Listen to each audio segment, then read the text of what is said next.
Bonjour à tous, nous vous présentons le projet des élèves de 5e du Club Cristaux du Collège René Cassin de Tourette-Levins qui s'intitule Géométrie des cristaux.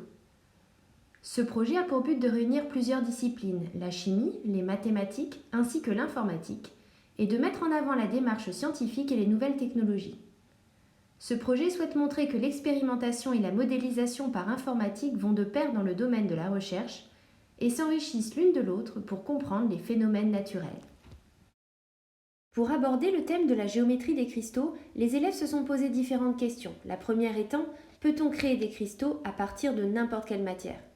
Ils y ont répondu par l'expérience en réalisant des solutions saturées de différentes matières et en laissant les solutions s'évaporer lentement.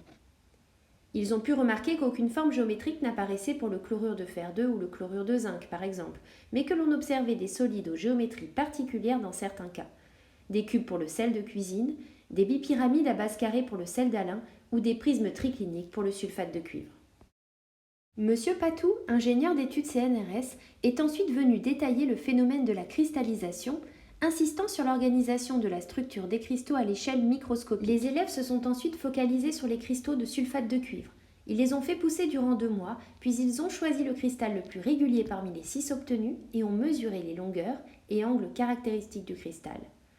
Cela leur a permis de reproduire la géométrie du cristal dans les 3 dimensions grâce à un logiciel, puis à l'imprimer à taille réelle grâce à l'imprimante 3D du club Fab Lab du collège.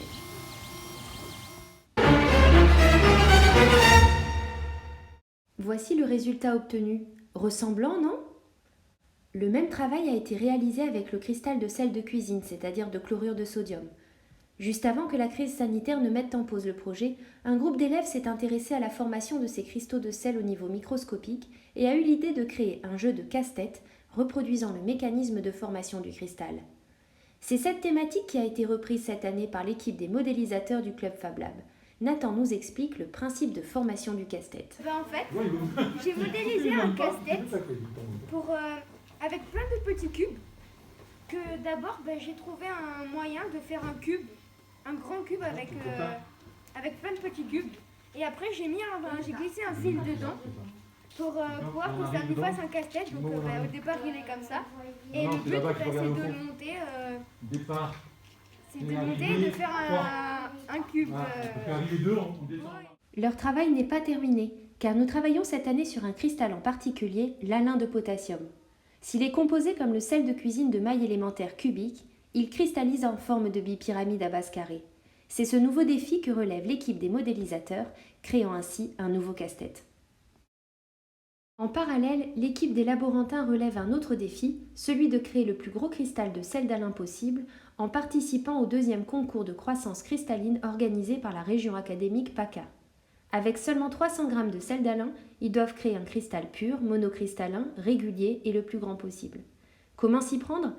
Après une recherche bibliographique poussée et afin d'obtenir le cristal le plus pur possible, ils ont décidé de commencer par distiller l'eau du robinet afin d'en enlever les sels minéraux dissous. Les essais s'enchaînent, mais il est difficile de trouver le protocole expérimental qui convienne pour former des cristaux réguliers. De plus, ils jaunissent rapidement. Heureusement, l'équipe des laborantins est motivée et trouve des solutions pour pallier aux problèmes de pureté. Le 17 janvier, on est en train de sélectionner les cristaux les plus purs et avec les plus belles formes pour les faire grossir après dans la nouvelle solution saturée qu'on forme avec les cristaux qui sont purs mais qui n'ont pas une jolie forme. Dernière ligne droite, faire pousser les cristaux sélectionnés dans les 3 dimensions de l'espace.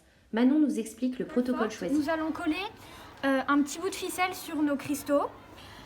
Ensuite, nous allons entourer la ficelle, faire un petit nœud autour de notre cure-dent que nous allons disposer dans les petits béchers qui contiennent une solution saturée. Il nous reste quelques mois pour continuer à faire pousser nos cristaux.